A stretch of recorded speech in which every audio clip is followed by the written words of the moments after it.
Tashidelak,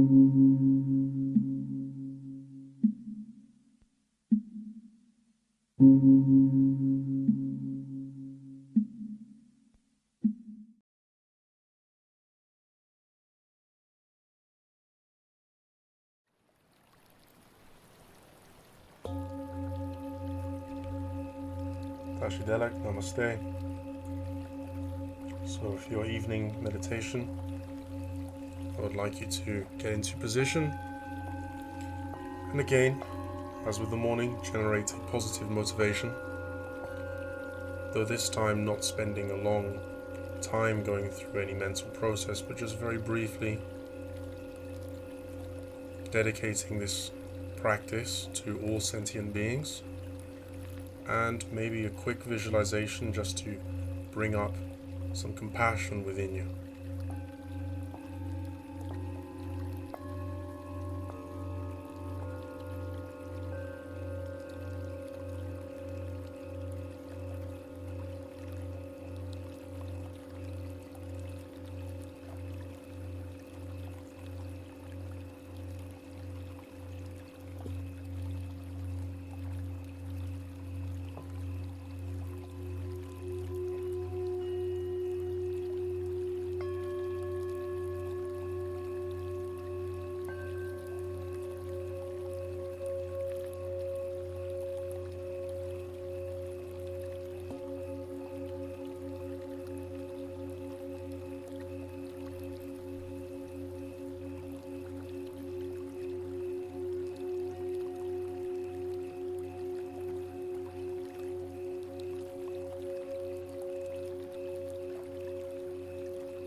From there, we will start with the 4 opponent powers.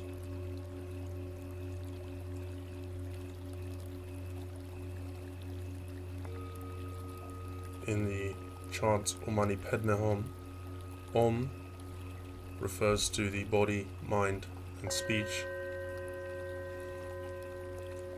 and the chant means that we will combine our compassion and wisdom to purify our body, mind, and speech in order to reach enlightenment, in order to help all other beings.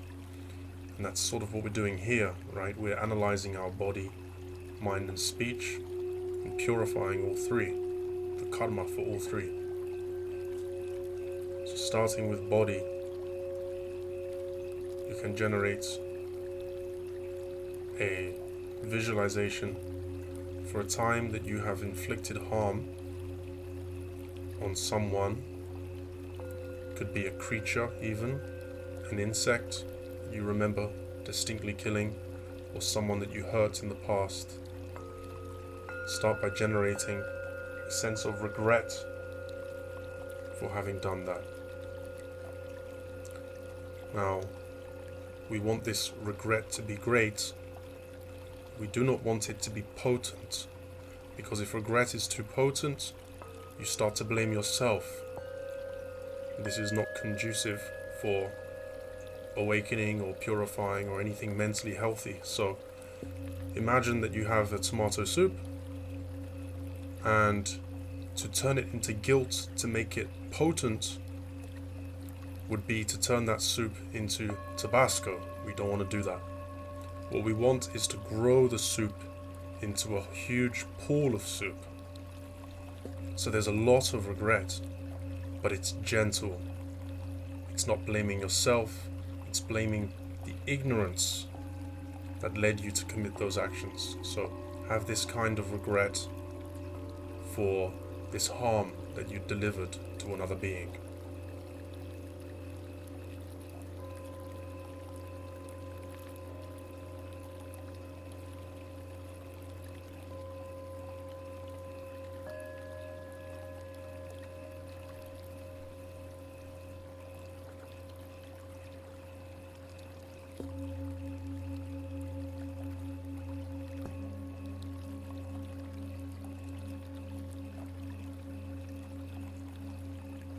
When you have that regret, now you can generate a sense of reliance on the dharma, on the teaching that is making you aware that this is indeed an act to be regretted.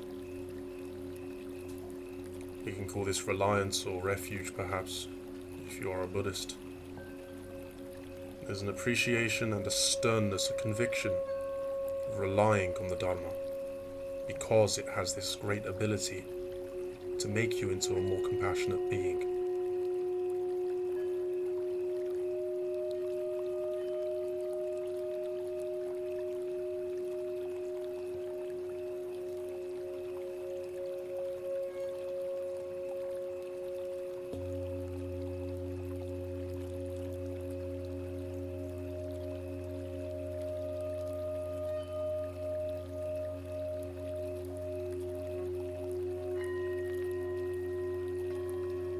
Now you can feel resolve that you will no longer commit these acts of violence, or if you do not wish to commit to a lifelong promise, which I suggest you don't unless you are sure you've checked that you're able to do so, you can say within reason you will reduce at least the violence within you.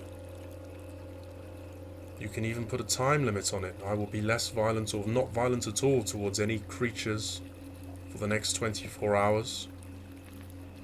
You could even promise not to go outside if it's raining, as you don't wish to step on the snails and other insects that come out.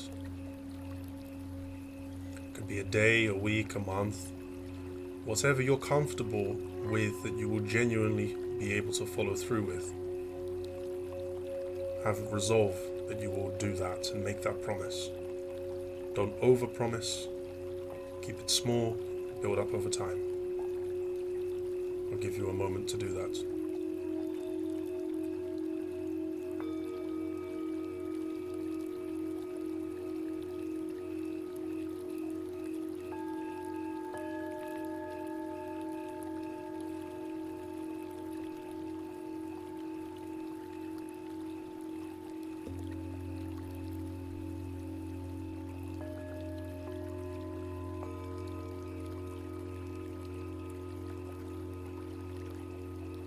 And now we generate a motivation to remedy this negative karma by doing the opposite.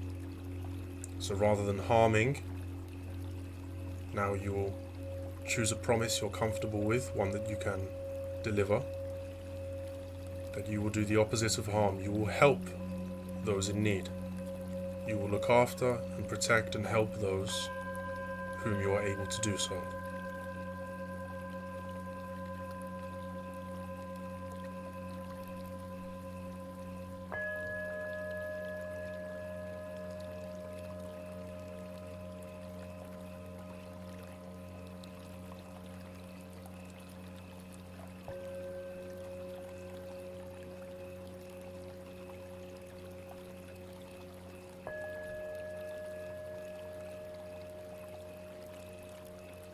The next aspect of the body that we will purify is the act of theft. So first generate regret for a time you remember stealing something. And I should say, for any of these 10 aspects we're going through, if you don't have a memory of any of them, then just focus on the fact that in a past life you would have done this, and feel regret for that situation. Feel compassion even for that being who you have stolen from in the past, and regret this act of theft.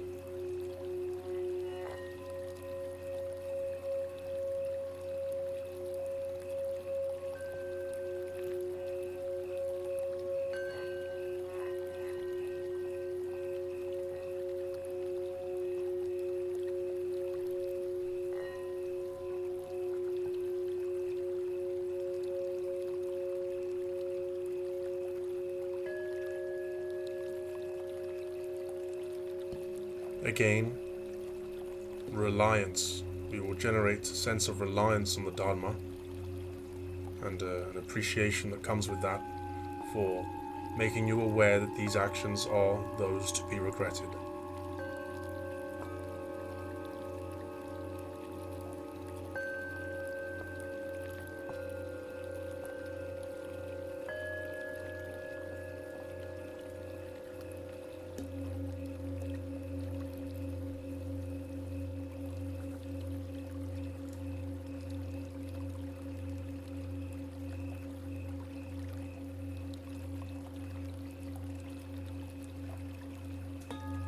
Next, we will have resolve in a promise to reduce or completely cease our actions of theft, not commit them in the future, or at least commit less serious versions less frequently. Or we can put times on these time periods for a day, a week, a month, a year, or even your entire life. Up to you.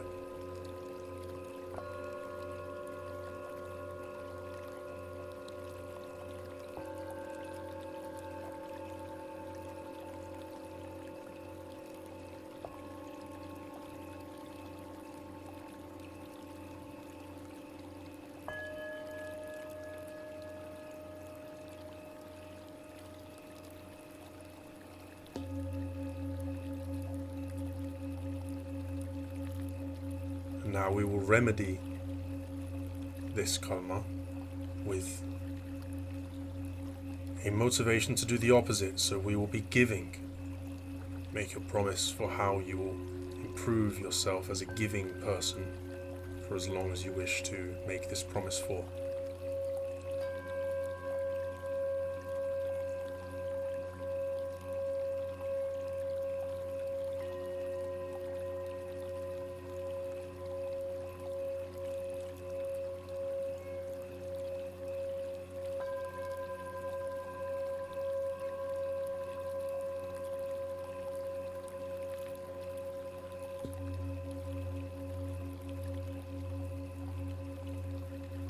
Next is sexual misconduct. This could be anything from some form of harassment to cheating, perhaps. I know that these involve other aspects such as potentially harm or deception, lying, but we are only focusing here on the aspect of the sexual misconduct, the kind of invasion or betrayal in a sexual context. Generate regrets for having done that.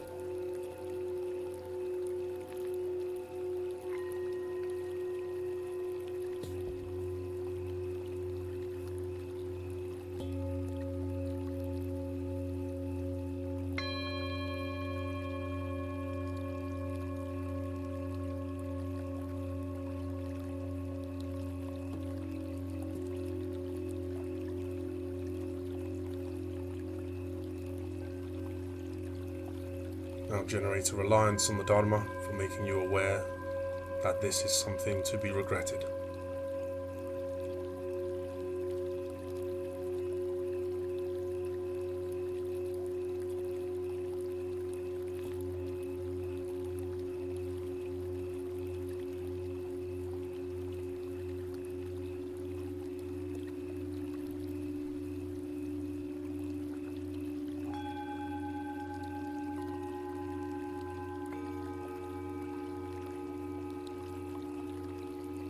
Now make a resolve, a resolution of sorts to reduce or even stop these acts of sexual misconduct.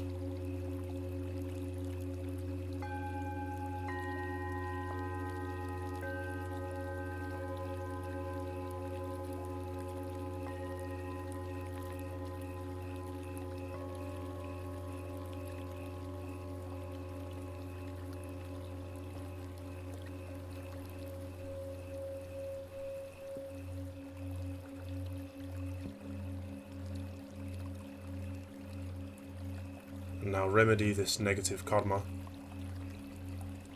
with the opposite, a respect for the sexual desires and boundaries of others.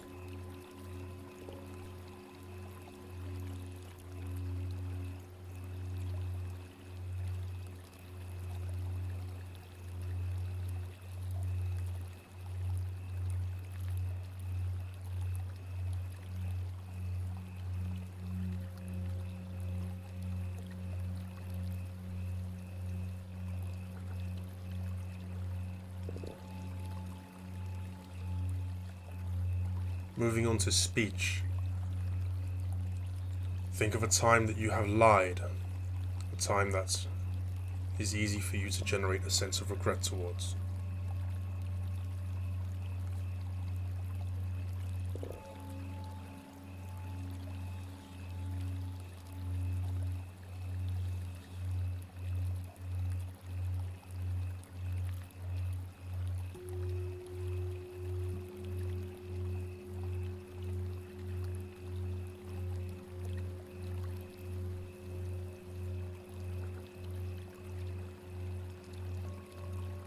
And now a sense of reliance on the dharma for making you aware that this is an act to be regretted.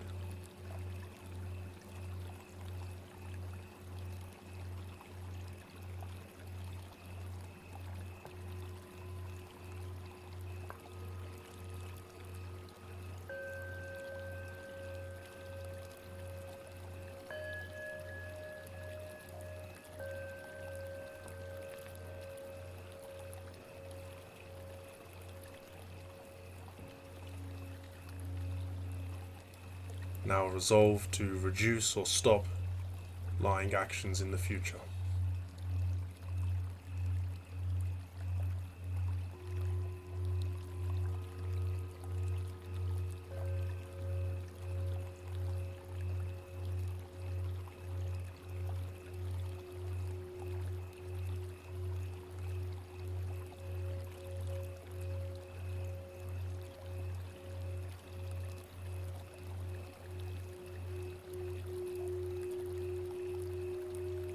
And now remedy this with the conviction to be honest.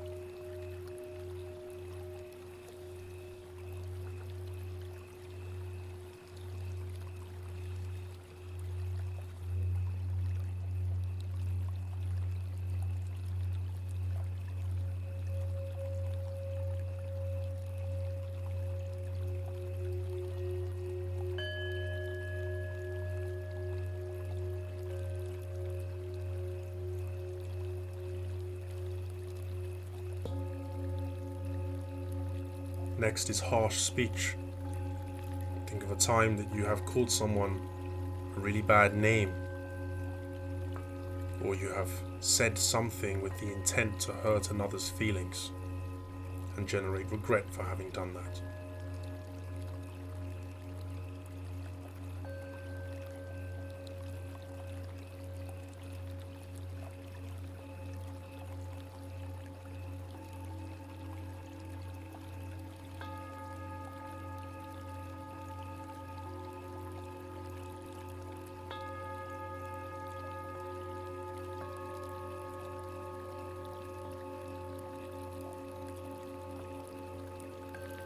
And now a sense of reliance on the dharma for making you aware that this is an act to be regretted.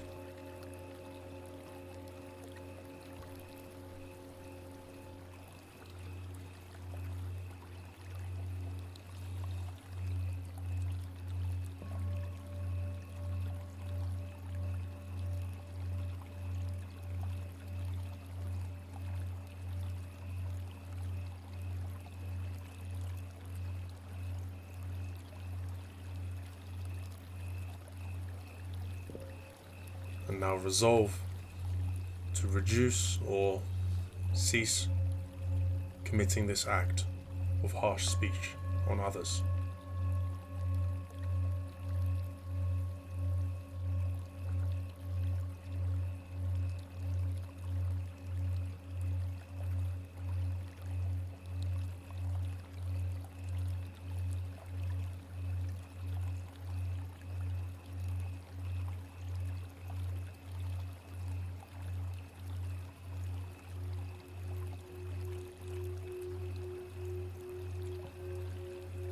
And now apply the remedy that you shall commit to the opposite action of kind speech, encouraging others in a healthy direction.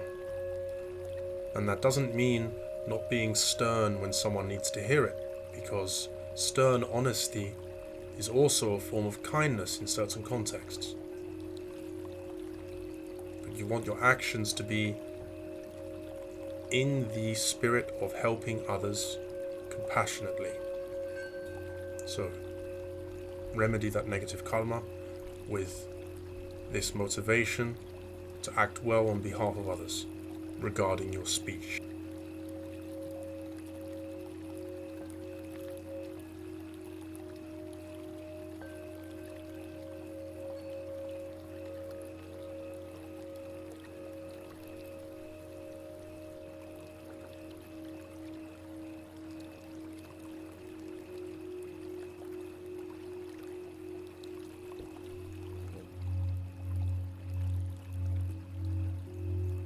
Next is gossip.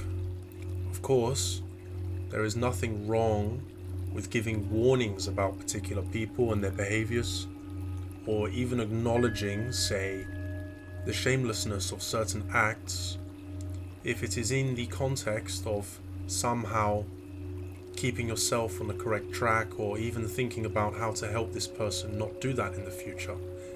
What we're talking about when we say gossip is speaking badly about people simply for the sake of mocking them or putting them down. Think of a time you've spoken about someone behind their backs and generate regret for having done that.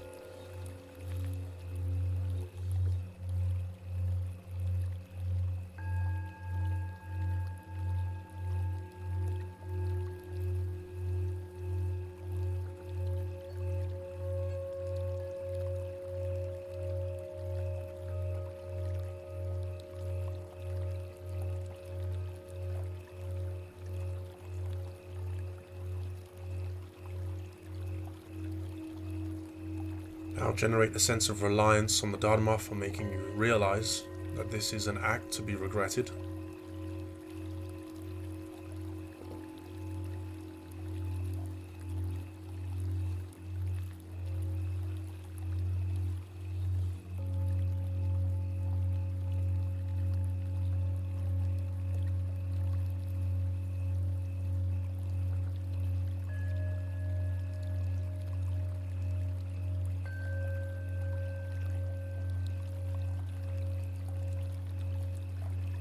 Resolve to reduce or cease committing this act in the future, whichever you're comfortable with, and to whatever degree you are comfortable.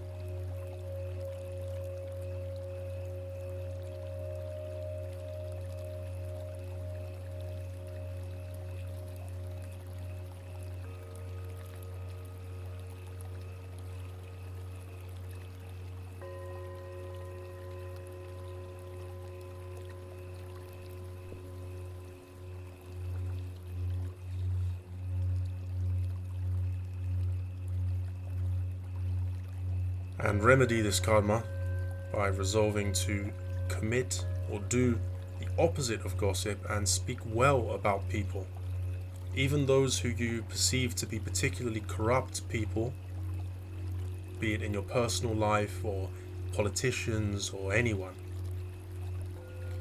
That you will focus on the positive intentions within that person, even on the most fundamental level that they wish for happiness and they are acting to try to achieve happiness just as you are.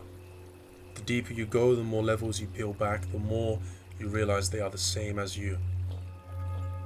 Speak well for these people, these mothers of past lives, who are only trying to do their best. No matter how naive they may be, deep down their intentions are just like yours. So, speaking badly of them is not fair. That's why we generate resolution or resolve to remedy this by speaking on their best attributes, whatever those may be. However fundamentally you may have to speak about them in order to speak in a positive context, try to do that. That's what we are using as a remedy here.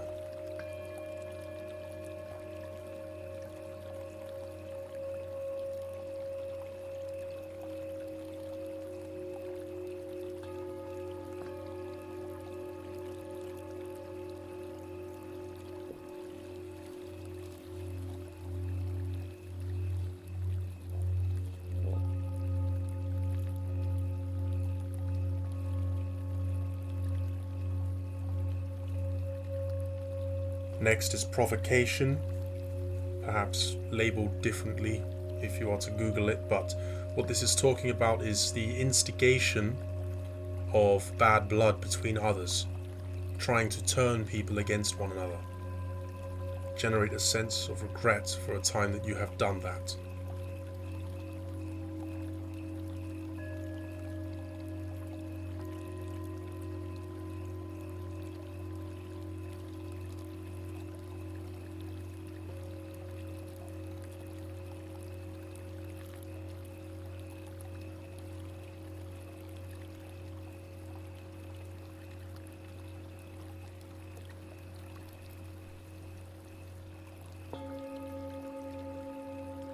Generate a sense of reliance on the Dharma for making you aware that this is an act to be regretted.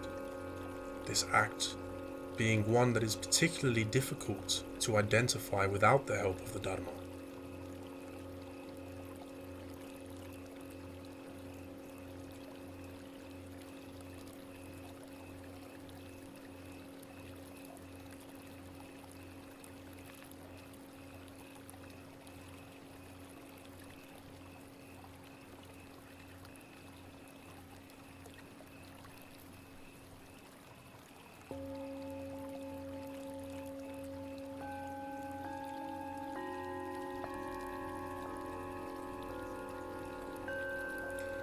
Now resolve to reduce or even stop this action going forward for the time period that you choose.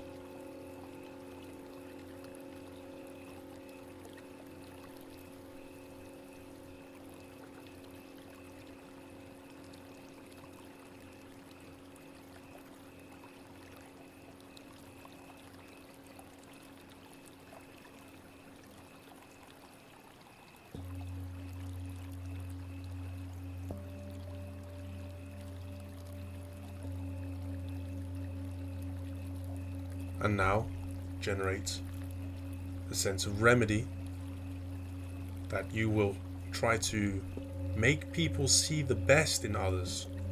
So the complete opposite. If someone has a particular hatefulness towards somebody else, it could be in your private life, it could be a political figure or someone like that.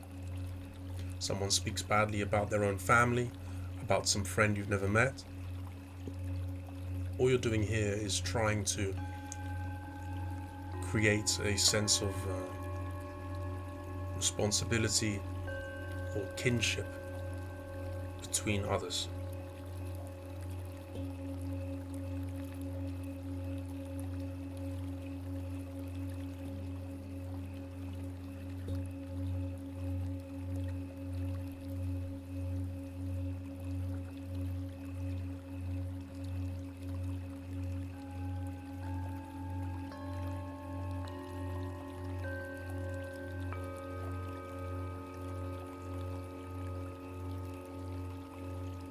Finally, we'll move on to 3 aspects of the mind, starting with anger. Think of a time that you felt an intense anger towards someone. A time you have allowed your anger to spiral out of control and generate a sense of regret for being in that state, as the state of anger is a state where you're handing the wheel of control over to this emotion.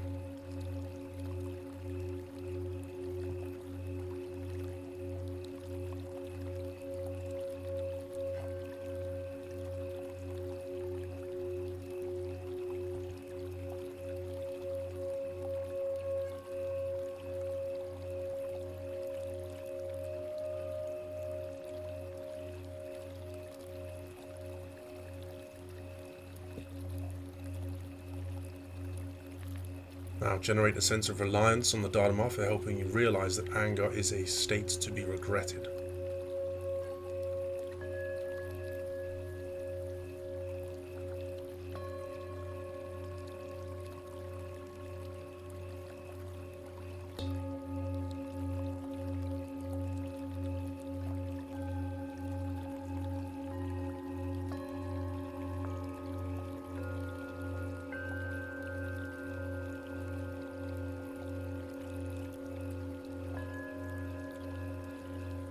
Now resolve to reduce anger, or to try to immediately kill it every time it arises. Figure out a promise that you're comfortable with keeping and make a promise.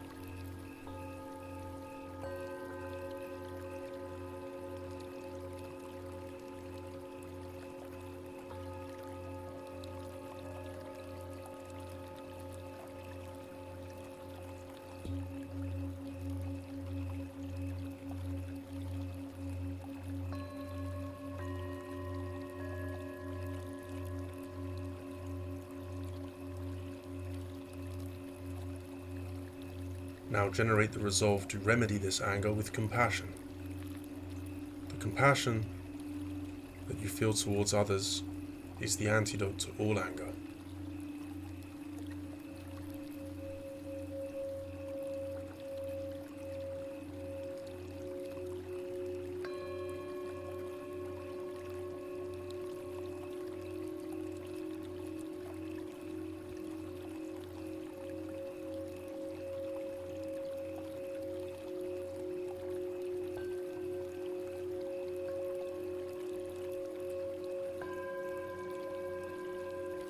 Next is greed.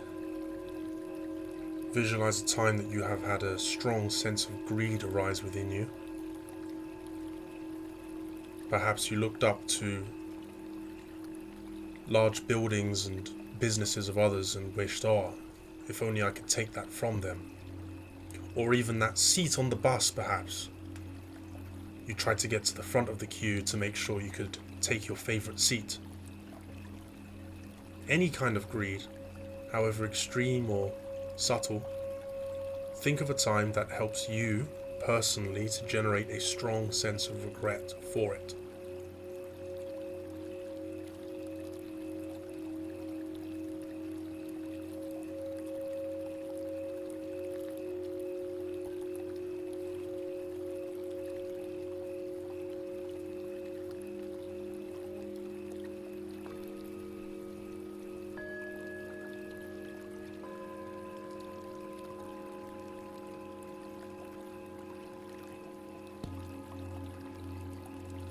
Now generate a sense of reliance on the dharma for helping you realize that this greed is a state to be regretted.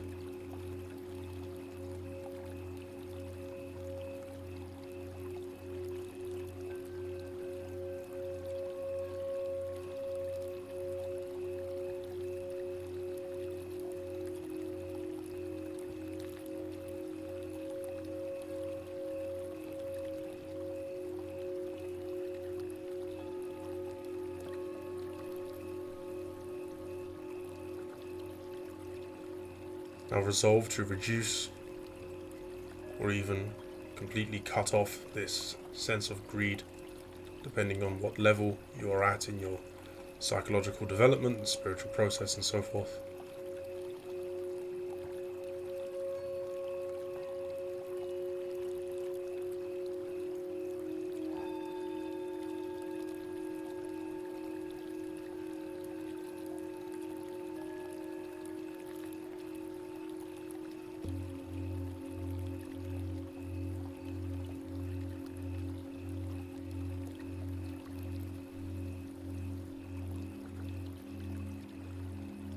And now resolve to remedy this greed and any envy that accompanies it by wishing the best for others, by being happy for the attainments of other people.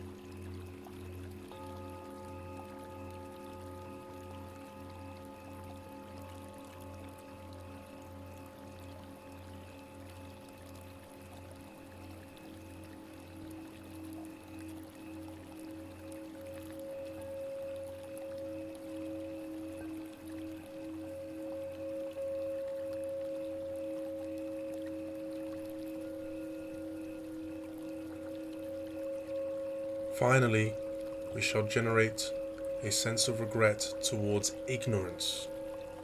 Ignorance is the father of all these prior aspects that we have been regretting, because they all come from a state of ignorance. It is the knowledge that the Dharma provides that has been the basis of this very meditation. So you can see that in the reverse that ignorance is the cause, the root cause of all these issues. And so long as you have walked around the world or traversed the 6 realms in ignorance, you have been a part of the problem of samsara for yourself and for others. So ignorance really is the, we could say, the demon lord here. And for a long time, not only have we been ignorant, we've also protected this ignorance viciously. How foolish we've been. So generate a sense of regret for having embodied this ignorance for so long and so deeply.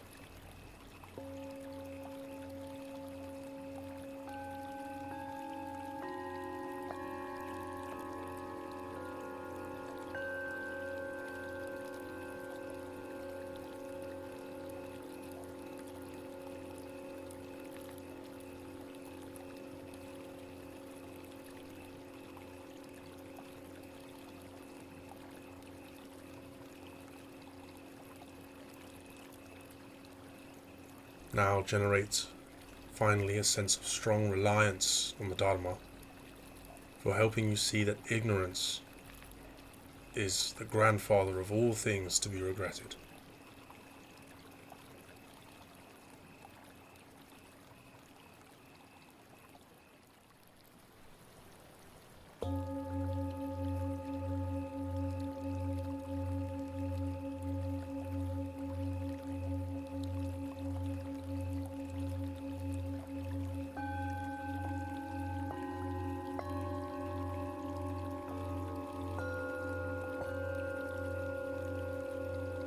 Now generate a sense of resolve that you shall no longer allow yourself to live in perpetual ignorance.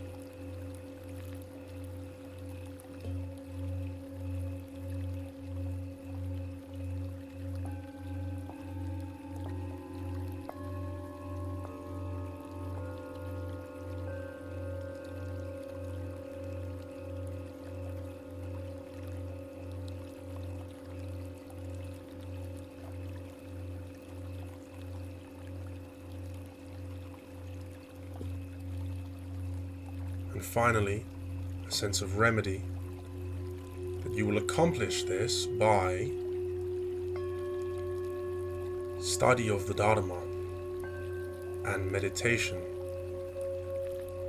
and skillful, compassionate practice in your life. Ignorance is not only ignorance of the knowledge, but also ignorance of emptiness. So, commit yourself to escaping all forms of root ignorance.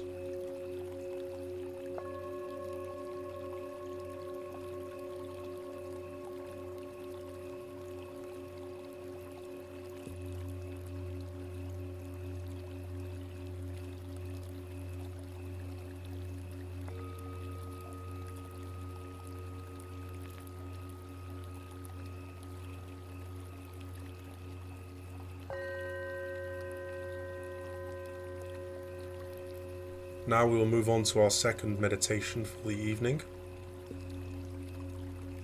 an analytical meditation on emptiness. There are 2 kinds of analytical meditations we can be doing here. One is emptiness of an, let's say, physical phenomena. I will use a cup for my example. Or the other could be emptiness of self, or rather the non-self. The imputation of self upon the empty aggregates. For those who are more experienced in meditations of emptiness with the cup or with an object, you can move on to meditations on non-self, but I'm going to use the cup in this particular example, as I'm expecting most who watch this video to need the cup more frequently than the object of non-self. So imagine a vivid cup before you, Many of you might find this easier with your eyes closed, but you can have them slightly open if you are able to manipulate your imagination as such. I like to use a picture of an orange cup, as that's what we used in Tuchita, and I find the color is quite vivid and easy to hold in my mind. So if there's another cup you prefer, perhaps one that you actually own, you might find that easier to envision. Just make sure that the cup is opaque and it has a handle.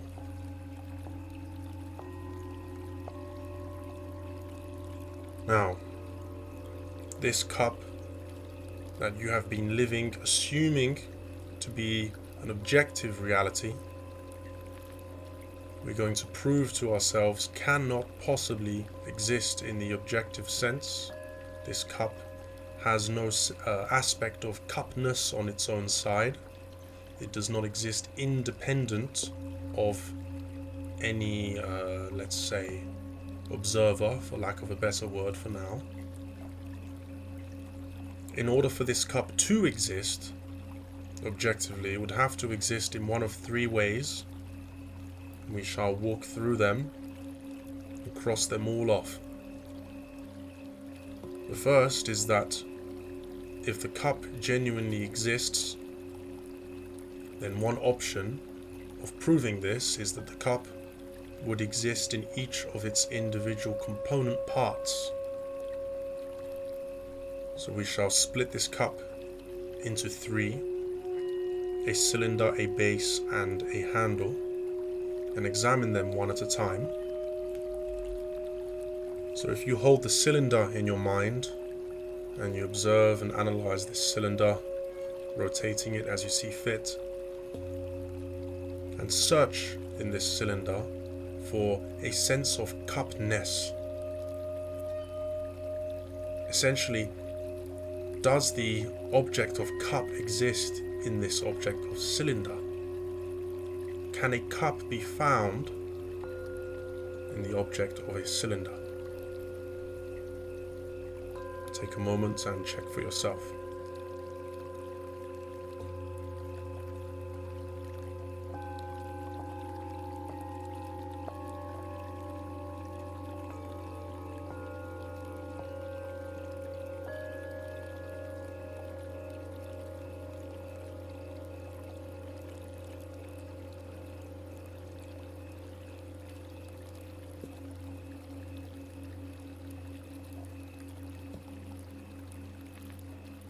And so we can move on to the next component, which is the base, and just analyze this base for a while and check if a cup exists, or does a concept of cup exist in a way that can be found in this base.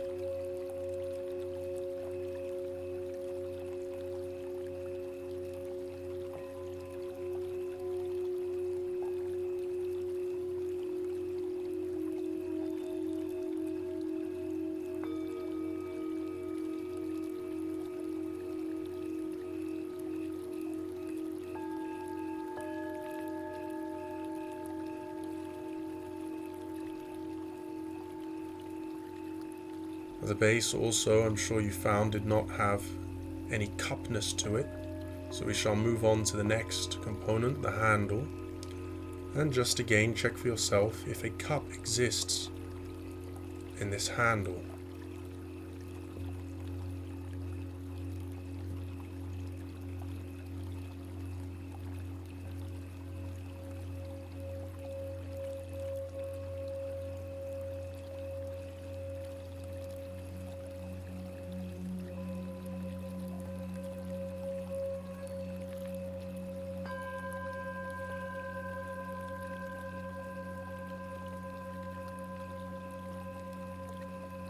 Okay, you have now checked all three components of this cup, and neither of them contained any cupness to them. A cup did not exist in either of these components, so we can move on to the second stage, which is to imagine all three components together in the palms of your hands, not necessarily constructed as a cup, but just all three of them there, or perhaps laid out on a table, and think, Does a cylinder plus a base plus a handle equal a cup in and of itself, regardless of arrangement or anything like that? Do these three things add up to make cup?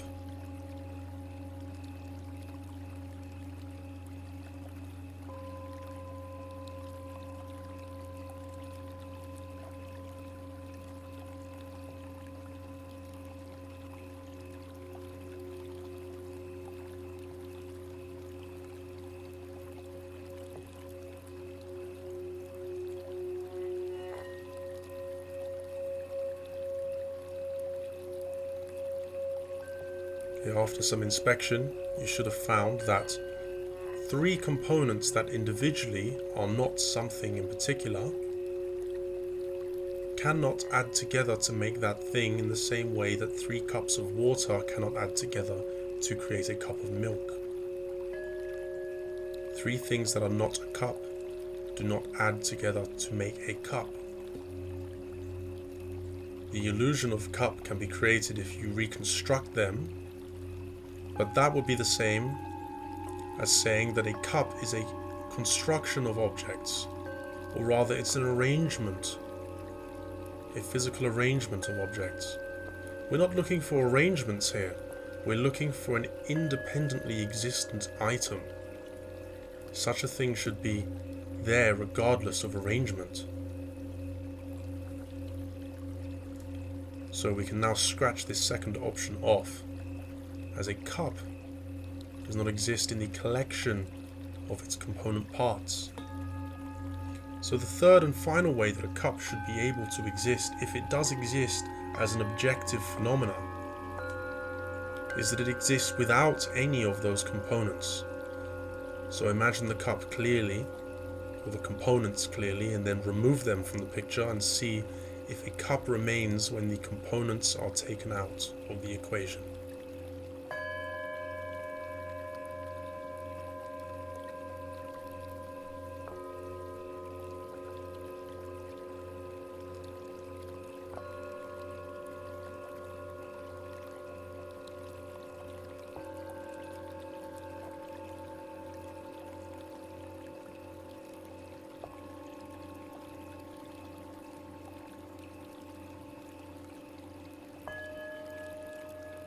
So as you have concluded here, a cup cannot exist without any of its components, nor does it exist in any of its individual components, nor does it exist in the collection of its components.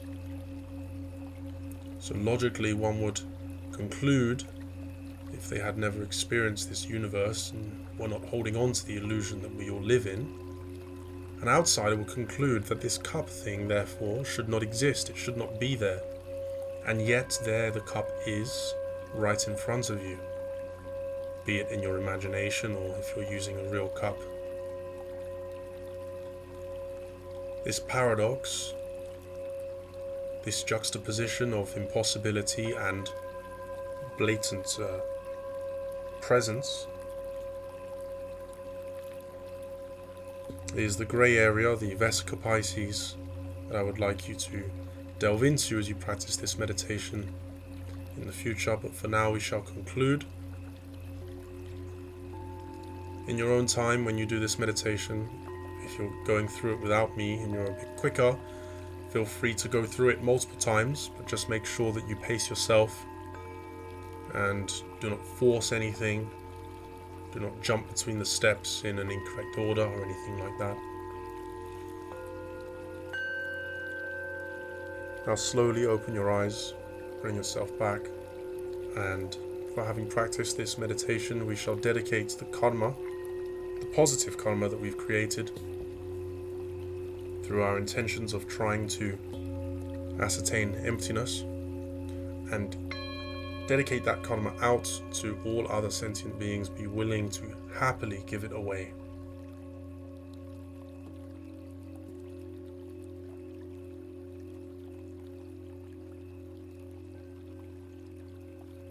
And I thank you for engaging in this meditation with me today.